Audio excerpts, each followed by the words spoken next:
SKV विश्वास नगर में 7 दिन से चल रहा एनएसएस कैंप आखिर अपने समापन अवसर पर आ ही गया। भव्यता, दिव्यता और बच्चों की मेहनत, लगन, हर दिन एक नए अतिथि के सम्मान स्वागत से सजा प्रांगण आखिर आज समापन का वक्त था। देख सकते हैं आप बच्चों के उत्साह को, बच्चों के उमंग को, बच्चों के तरंग को, किस उत्साह, किस शिद्दत, किस लगन, किस परिश्रम और मुस्कान के साथ उन्होंने स्कूल सजाया। और आखिर वो लम्हा आ ही गया जब जोन के डीडी और विशेष मुख्य अतिथि सुप्रिया दलाल स्कूल में आई।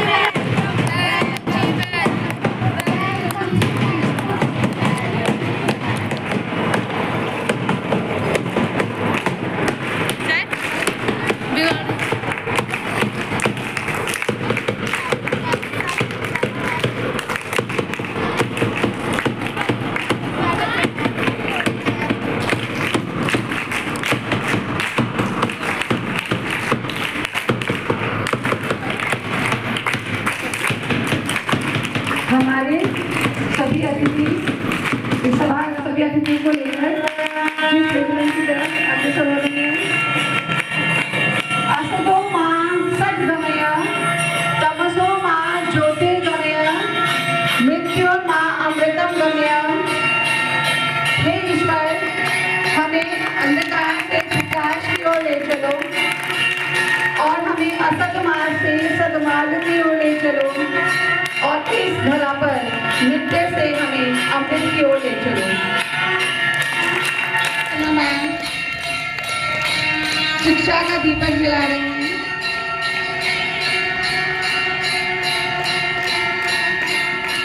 प्रत्येक कार्य की शुरुआत दीप प्रज्वलन से की गई है। हम चाहते हैं कि ईश्वर यहाँ अपना आशीर्वाद दें।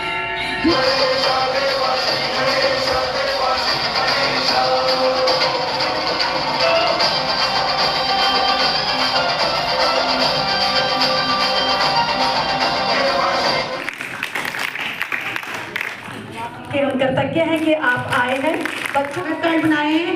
बच्चों, आप राखी मैम सरदारी मैम का अभिनंदन कर रही हैं शॉल पहनाकर।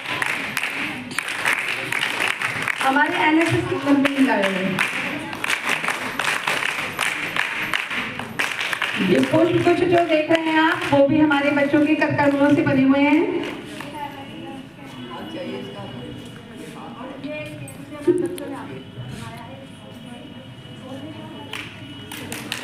कुछ हमारे वॉलंटियर सुप्रिया मैम को दे रहे हैं। हमारे वॉलंटियर कौशिक सर को भी पुष्प बच्चों तालियां बजती रहनी चाहिए।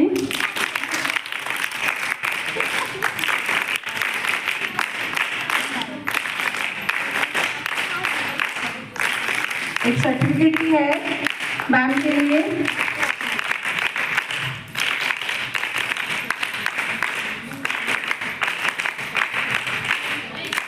सुप्रिया मैम को हमारी प्रिंसिपल मैम माल्यार्पण करेंगे और सर इस बात को भी सार्थकता देते हैं कि सोने की कलम न लेंगे हम, दिल का दर्द लिखेंगे हम, और मजबूरी में युवा बेचेंगे। इतने सस्ते नहीं है हम, इतने सस्ते नहीं है हम। सर, ये विवेक सर की चाह है कि आपको एक बार जरूर ये शॉल पहना कर स्वागत करना चाहते हैं और आभार प्रकट करना चाहते हैं। साथ ही सभी बच्चों की ओर से आपके हम कृतज्ञ हैं कि आप आए हैं। बच्चों को जो आपने शुभाशीष दिए हैं, मैं पूर्ण विश्वास दिलाती हूँ। आचार्य जी, अतिथिगण, शिक्षकगण एवं मेरे प्यारे साथियों, मैं मासूम एनएसएस वॉलंटियर टीम एसकेवी विश्वास नगर परिवार की ओर से आपका हार्दिक अभिनंदन करती हूँ। मैम, हम आपको एनएसएस वॉलंटियर के बारे में कुछ बताना चाहते हैं।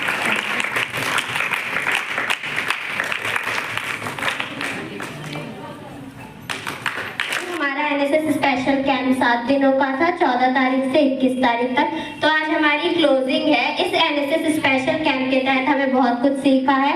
इसमें मैम ने हमें सेल्फ डिफेंस करवाया था, फिजिकल फिटनेस करवाई, स्वच्छता अभियान, हमने डेली साफ सफाई करी। इतना ही नहीं, मैम ने सोशल मीडिया से ऐसी मोटिवेशनल स्टोरीज सुनाई जिसमें किसी का हाथ टूट गया, किसी का पैर चला गया, और तो किसी के पैर और हाथ दोनों ही नहीं थे, फिर भी उन्होंने पूरी दुनिया में अपना नाम कमाया। तो इससे सीखा कि हमारे पास तो सारी सुविधाएं उपलब्ध है, हमारे दोनों हाथ पैर से सुरक्षित है, तो हम तो क्या बहुत कुछ हासिल कर सकते हैं इस दुनिया में। तो अब मैं सुप्रिया मैम के बारे में कुछ बताना चाहती हूँ। सब जानते हैं अध्यापिकाओं को कितना काम करना होता है, स्कूल का, घर का, उसके बावजूद मैम ने टाइम निकाल के खेती की। शुरुआत मैम ने 1 एकड़ से की थी, फिर उन्होंने 5 एकड़। इतना ही नहीं, मैम ने हमें ऑर्गेनिक खेती के बारे में बताया, वहीं पर बांस का घर बना के स्टूडेंट्स को बुलाया और औषधियाँ भी बनाई, संजीवनी और ब्रह्मास्त्र आदि। और मैं मैम के लिए कुछ बोलना चाहूंगी, जो जिद से ढेर देता है, नमन उस नवयौवना को है जो हल से खेल लेती है। हो महीना जेठ या पूस का, सब एक जैसे हैं। ये बेटी नहीं किसान की, फिर भी कठिन श्रम झेल लेती है। धन्यवाद मैम। बढ़िया सुप्रिया।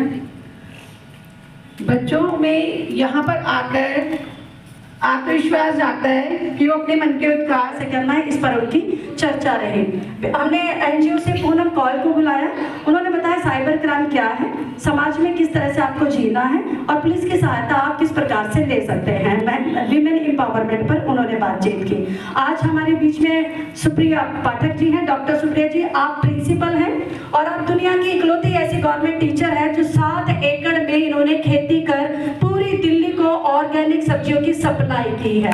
और इसके लिए कई सारे इंजीनियरिंग कॉलेज के स्टूडेंट्स आए और उन्होंने देखा कि आप किस प्रकार कर रहे हैं, वरना अपने अपने संस्थानों से निकलकर लोग आकर देखा। और एनडीटीवी आज तक तमाम तरह के कोई किसी जागरूकता अभियान की रैली बच्चे निकालते हैं जिसके स्लोगन वगैरह खुद बनाकर लाते हैं। और जैसे कोई भी अतिथि आता तो कुछ इन्होंने कार्ड भी बनाए, जरा शो कर दीजिए वहीं से, क्योंकि आप ये देख पाएंगे वहां से नहीं। तो ये बच्चे खुद से बनाकर लाए अपने भाव से। एक दिन हमने थिएटर की दुनिया से अशोक तिवारी जी को बुलाया, जो कि हमारे ही डीओई परिवार के हैं और बड़े बड़े डायरेक्टर के साथ उन्होंने काम किया है। तो थिएटर क्या है, थिएटर में एक्टिंग कैसे करते हैं, उन्होंने बच्चों को न केवल बताया, अभी तो वहीं ऑन द स्पॉट बच्चों को एक्टिंग करवा कर भी सिखा दिया। उसके बाद हम आता, बंद कमरे में कभी सूरज नहीं आता।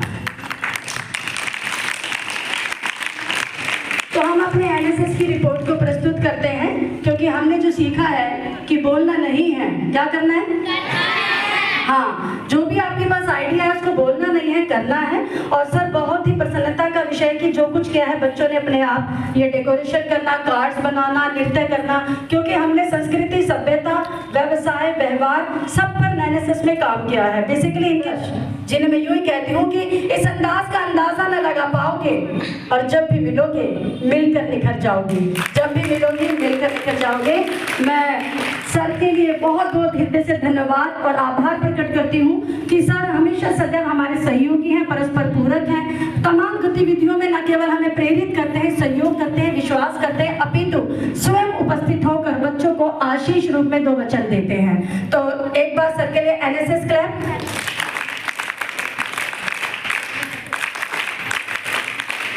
और हमेशा ये उम्मीद रखेंगे सर कि जब कभी भी हमें आपके आशीर्वाद की जरूरत होगी, आप हमारे समक्ष उपस्थित भी होंगे। मुझे बहुत अच्छा लग रहा है कि हमारे इसी विद्यालय की जो है प्रोडक्ट है और आपके बीच में जो बैठी हुई है, तो इस तरह से जो है बहुत बड़ा जो है इंस्पायरेशन जो है मिलता है, जो है कि हमारे ही बीच में से कोई विद्यार्थी निकला और एक अधिकारी के वर्ग तक पहुंच करके और यहाँ पर जो है वो बात करने के लिए है जिससे जो है बच्चे जो है आगे बढ़े। तो यहाँ पर ये डेडिकेशन है, सोशल हमारी चीजें हैं।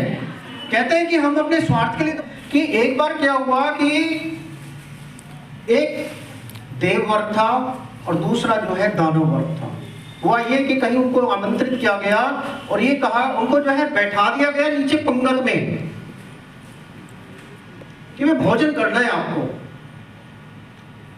लेकिन शर्त एक ही थी कि उनके हाथों में खपच्ची बांध दी गई, इधर भी और इधर भी। अब खाए तो कैसे खाए, सामने जो है पत्तल है, सामने भोजन है, तो उठाए तो कैसे उठाए। तो सबसे पहले जो दानव वर्ग था वो बैठा हुआ था, वो बेचारा जो है उठ के खड़ा होकर के चला गया। उन्होंने जो है कहीं पानी तक की घूंट नहीं ले सके वो। फिर जो है जो देव वर्ग था वो लोग जो है उनको पंगत में बैठा दिया गया, क्योंकि अब जो है उनके भी हाथ में कपच्ची बांध दी गई, एक का ऐसे हाथ उसी का जो है दूसरा हाथ ऐसे डंडे बांध देंगे उनके हाथों में। तो भाई हम क्या करें, जो है भोजन तो करना है, कैसे करें। तो उन्होंने क्या किया कि जो उधर वाली पत्तल थी उधर से उठाया, उनके मुंह में रख दिया, इधर से उठाया उनके मुंह में रख दिया। और देखिए सबने जो है भोजन किया, बहुत अच्छी तरीके से किया और बहुत अच्छी तरह से पेट पूजा करके और चल दिए वो दोनों। तो कुल मिलाकर के यहाँ जो है यदि कुछ बात निकल के आ रही है, शायद जो है तो वो ये निकल के आ रही है कि यदि हम अपने स्वार्थ की बात नहीं करते, इस बात का ध्यान रखते हैं कि हमें पहले जो है दूसरे को देना है। खूबसूरत सर ने राक्षस, दानव और देवताओं का वर्णन करके हमें समझा दिया कि दो प्रकार के व्यक्तित्व सदैव एक व्यक्तित्व में रहते ही हैं। बहुत ही खूबसूरत महकमे में हैं और साइबर क्राइम पर काम करते हैं। अभी मैंने सबसे पहले चाहा था कि मैडम को ही बुलाएं कि सरकारी विद्यालय से निकलकर किस प्रकार से टीचर्स और डॉक्टर, इंजीनियर और पुलिस डिपार्टमेंट में हम लोग कार्यरत हैं। तो मैडम ने बताया कि मैं जयपुर में हूँ, रेड में हूँ। तो मैंने कहा आज आ जाएंगे क्या, तो बोले कि दो को पकड़ना, एक को तो पकड़ लिया, एक यहाँ से उदयपुर भाग गया, मैं उसके पीछे हूँ। तो पूरी रात इन्होंने उदयपुर में सफर किया। अगले दिन मैंने फिर फोन किया, मैडम आप आ गई क्या दिल्ली? तो उन्होंने बोला मैं दोनों को पकड़ के आ रही थी और हाईवे पर 100+ स्पीड में गाड़ी चली थी, पूरी गाड़ी पलट गई है, छत भी उड़ गई है। बस ये कि हम सब बच गए हैं, पर मेरे बैग में बहुत इंजरी है। आज लास्ट डे था, मैंने आज फिर कॉल किया, मैडम आज स्थिति है? उन्होंने कहा आज ही मैं फिजियोथेरेपी से थोड़ी स्वस्थ हूँ, ऑफिस ज्वाइन करने से पहले बच्चों से मिलकर जाऊंगी और ये हमारे बीच में है। वाली भावना है। तो मैं तो यही कहूँगी कि सभी अपने विद्यार्थी जो सामने हैं या जो नहीं भी सुन रहे, आप उनको भी मैसेज दीजिए कि लगन और अपनी परीक्षा से, इनसे आप शिक्षा लीजिए और उस शिक्षा के जरिए आप अपना खुद का उद्धार कीजिए और अपने समाज का कीजिए, जिससे हमारा देश बढ़े। और मैं ये भी कहूँगी कि देखो, इसके बाद भी मुझे परमिशन लेनी पड़ी अपने ताऊ जी की, अपने दादाजी की, कि भाई मैं ज्वाइन करूं ना करूं। तो सब कुछ उनकी हाँ और ना पर डिपेंड था। तो उनको मनाया, पहले मैंने इंसिस्ट किया अपने फादर और मदर को, उन्होंने उन्हें किया, फिर तब उनकी परमिशन से ही मैं हो पाई। अकेले मैं नहीं कर सकती थी, तो उसमें फैमिली का सपोर्ट भी था। अब उसके बाद आप आज देख सकते हैं कि आज मैं हूँ यहीं पर और ASI एज अ असिस्टेंट। बस मैं इसको सबक सिखाना चाहती थी कि इसने मुझे ऐसा क्यों कहा। तो यही चीज़ें हैं बच्चों कि भाई आप दुश्मनी अगर मतलब आप दुश्मनी करनी ही क्यों है, पहली बात तो ये है। दूसरा, आप इस मीडिया का मत लीजिए सहारा, बिल्कुल भी मत लीजिए। आप दो जनों की बातें पूरा समाज देखता है भाई, दुनिया तक ये आपका मतलब सिर्फ एक जगह से नहीं है संबंधित, ये आप पूरा देश विदेश से भी कनेक्टेड है, धीरे धीरे सारी चीज़ें हैं। तो और ऐसा भी नहीं है कि आप पकड़े नहीं जाओ, आप जैसे ही हैं, बस मन में आपके लगन और इच्छा होनी बहुत ज़रूरी है। आपके सामने बहुत सी बाधाएं भी आएंगी। और मैं बताऊं तो देखो, प्राइवेट और सरकारी स्कूलों में सिर्फ फ़र्क क्या है, सिर्फ सुविधाओं का फ़र्क है। बाकी टीचर वहाँ पर भी हैं, टीचर यहाँ पर भी हैं, वो भी ज्ञान देते हैं, ये भी ज्ञान देते हैं। टीचर से बड़ा हितैषी कोई है ही नहीं, या तो आपके माँ बाप हैं। या भी मैं थोड़ा सा बताना चाहूँगी कि आपने ये नंबर 1 स्कूल है आपका, हांडा स्कूल सुना होगा, हम उसी स्कूल से पढ़े हैं। मैं और आपकी ललिता मैम, हम दोनों क्लासमेट ही रहे हैं, बचपन से साथ हैं हम। हाँ, और हमारी क्लास में कम से कम 50 विद्यार्थी थे, हम छात्राएँ, जो कि 50 ही कहीं ना कहीं वर्किंग है। कोई पायलट भी है, कोई डॉक्टर है, मैं अपने सोचती हूँ। और ये आपके सामने देखिए, ये टीचर है। अपनी आंखों से नाप, चलो मेरे कद को अपनी आंखों से नाप। अरे बोलने वालों की जुबान नहीं रोकी जाती। तो काम जब हम करते हैं तो जब देखते हैं तो समझ में आते हैं, वरना कोई देखे ही ना तो अपने अनुमान से पता नहीं क्या क्या कहते हैं। तो जैसे कि हम हर बार एक व्यक्तित्व से मिलते हैं और उसके बारे में जानते हैं और किस प्रकार उससे हम जीवित प्रेरणा ले सकते हैं। तो अब मैं आज के मुख्य अतिथि के बीच में नहीं रहूंगी। अब परम आदरणीय डॉक्टर सुप्रिया जी को आमंत्रित करती हूँ कि पहले अपने विषय में बताएं। दलहन और अनाज उगाना उसके कंपैरिजन में इजी है, उसमें आपको डेली बेसिस पर जाने की भी ज़रूरत नहीं है। आप रेगुलर इंटरवल पर किसी डिस्टेंस पर रहते हुए अपने खेत पर जाके, एक हरियाणा से बिलोंग करते हैं, ज़मीन भी है हमारी वहाँ पर। लेकिन मेरे जो जैसे चाचा कजन्स वगैरह हैं, गांव में कोई नहीं रहता, सबने आगे वो लीज पर ही दी हुई है, सब बाहर ही हमारी तरह, कोई गुड़गांव में, कोई फरीदाबाद में, इस तरीके से सब रहते हैं। तो जो गांव में भी जो एक चाचा हैं वो भी खुद नहीं करते खेती, उन्होंने भी, और मेरे 2 बेटे हैं, अभी वो कॉलेज में हैं। जब हमने इस करिकुलम पर जब काम हो रहा था, उस समय मेरे बच्चे छोटे थे, 6th या 7th क्लासेस में वो रहे होंगे।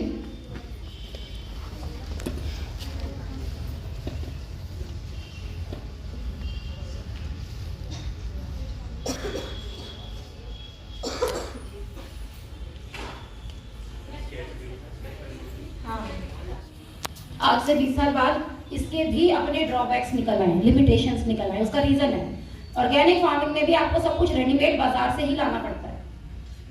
आप HIV सीड्स यूज होते हैं, हाई यील्डिंग वैरायटी के सीड्स जो आपने किताबों में पढ़ा हुआ है, HYV है ना, उनकी अपने ट्रेड्स होते हैं कि पैदावार ज्यादा देंगे, जल्दी पक जाएंगे, बीमारी नहीं लगेगी। गेहूं में होता है जैसे हाइट कम हो जाएगी उसकी, तो वो ज्यादा तेज हवाएं चलती हैं उस टाइम पे, तो वो लेटेंगे नहीं, तो ये सब चीजें होती हैं। तो HYV सीड्स जो कि फिर वही आपको फिजिकली मेंटली इतना डिफिकल्ट काम है, पैसा वहाँ से आ नहीं रहा था, समय बहुत ज़्यादा लग रहा था, तो फैमिली से उतना सपोर्ट नहीं था। शायद मेरी जगह मेरे हस्बैंड कर रहे होते तो बहुत आसान होता, क्योंकि मैं सपोर्ट करती, हमारा कल्चर ही है ये, आदमी के पीछे तो औरत चल ही पड़ती है। लेकिन आप किसी भी पोस्ट पर, किसी भी लेवल पर आ जाओ, आप इस स्टिग्मा को नहीं चेंज कर सकते आसानी से। शायद मैं कर पाऊंगी अपने बच्चों की जनरेशन के टाइम पे जब उनकी शादी होगी, बट मैंने तो ट्रेडिशनल तरीके से ही अपने परिवार में मैं रही हूँ। मैं कन्विंस होती हूँ तो मैं ज़रूर कर लेती हूँ, लेकिन अगर मैं किसी चीज़ को लेके कन्विंस नहीं हूँ, वो मैंने कभी बचपन में भी वो काम नहीं किया, तो मैं आसपास कोई क्या सोच रहा है उसकी तो मैंने परवाह कभी नहीं की, वो मेरे बेसिक नेचर में था। ऑल्दो ये बहुत मुश्किल काम है, हम मैक्सिमम लोग ये सोचते हैं कि सामने वाला क्या कहेगा, है ना, और उस सामने वाले में मैं सच बताऊँ, मैंने जब ये काम किया, क्योंकि प्रॉफिटेबल मॉनेटरी टर्म्स में प्रॉफिटेबल काम नहीं था, क्योंकि मेरा वो ऑब्जेक्टिव भी नहीं था। अगर आप मॉनेटरी टर्म्स में कमर्शियली इसको करना चाहते हो तो वो भी एक बहुत अच्छा मॉडल है, बहुत जरूरत है ये करने की। बट खैर, क्योंकि मेरा डिटर्मिनेशन अलग लेवल का था, मुझे किसी के कहने से कोई फर्क ही नहीं पड़ रहा था कि कोई क्या कहेगा, वो एक्चुअली अपना नेचर भी होता है। मैं बचपन से ही मेरा ऐसा नेचर है, मुझे बिल्कुल फर्क नहीं पड़ता आसपास कोई क्या कह रहा है, मुझे जो अंदर से ठीक लगती है ना चीज़, पढ़ने को लेकर के भी, जैसे मैं बताऊँ, मेरी मदर खुद टीचर है, वो इस डिपार्टमेंट से ही रिटायर हुई है, लेकिन जो सब्जेक्ट्स मुझे पसंद है, और तो मैं इस चीज़ को प्रमोट नहीं करती हूँ, 10th लेवल तक तो हर चीज़ अपने लिए इंपॉर्टेंट होती है, आपको सब कुछ पढ़ना चाहिए, लेकिन मैं लॉजिकली का काम का, क्योंकि आप में से कुछ बच्चों ने, किसी ने कभी पौधा लगाया है कोई? yes. सभी ने लगाया है, तो आप समझ सकते होंगे कि एक सिंगल पौधे को भी गमले में उगाने के लिए कितनी मेहनत लगती है, रेगुलर। ऐसा नहीं है आपने एक दिन खूब अच्छे से खाद पानी डाल दिया और पौधा लगा दिया खरीद के, उसमें पानी डाल दिया, फिर आपका काम खत्म हो गया। डेली का काम होता है पेड़ पौधों को बड़ा करना, छोटे बच्चे को बड़े करने जैसा होता है, तो बहुत मेहनत का काम था। तो ठीक है, हमने एक टीम बनाई, सोचा कि चलो कहीं शुरू करते हैं, लेकिन जब एक्चुअल में करने का टाइम आया, डिसीजन लेने का टाइम आया कि ज़मीन कहाँ लें, तो किसी की हिम्मत नहीं हुई, किसी की बैक में प्रॉब्लम थी, किसी की उम्र ज़्यादा थी, फिर हमारे सबकी जो हमारी टीम थी, सबके घर भी अलग अलग जगह थे दिल्ली में। और आप एक में पौधे की बात करें, जब आप पूरी खेती करते हो तो आपको रेगुलर बेसिस पर वहाँ काम करना पड़ता है, तो कोई उतनी हिम्मत नहीं कर पाया।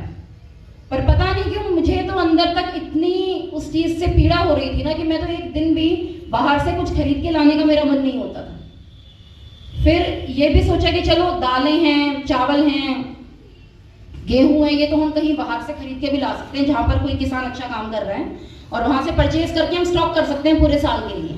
लेकिन सब्जियों का क्या, सब्जी तो आपको रोज चाहिए, और आप कितनी दूर जाके जो है लेकर के आओगे, वो भी पॉसिबल नहीं, तो उगाना ही ठीक था। जबकि मैं आपको बता दूं, किसान के लेवल पे सबसे जगे स्वराज के लिए जगे जगे, स्वयं सजे वसुंधरा सवार दे, स्वयं सजे वसुंधरा सवार दे, स्वयं सजे वसुंधरा सवार दे, स्वयं सजे वसुंधरा। कला, शिक्षा, खेल, नाटक, इन 7 दिनों में यूँ लगा बच्चों ने 7 आसमान छू लिया हो, 7 समुंदर पार कर लिया हो। खुशियों के अथाह सागर में डूबे इन बच्चों ने अद्भुत सीखा, मेहमानों ने इन्हें नवाजा, सिखाया, और इन्होंने कहा धन्यवाद।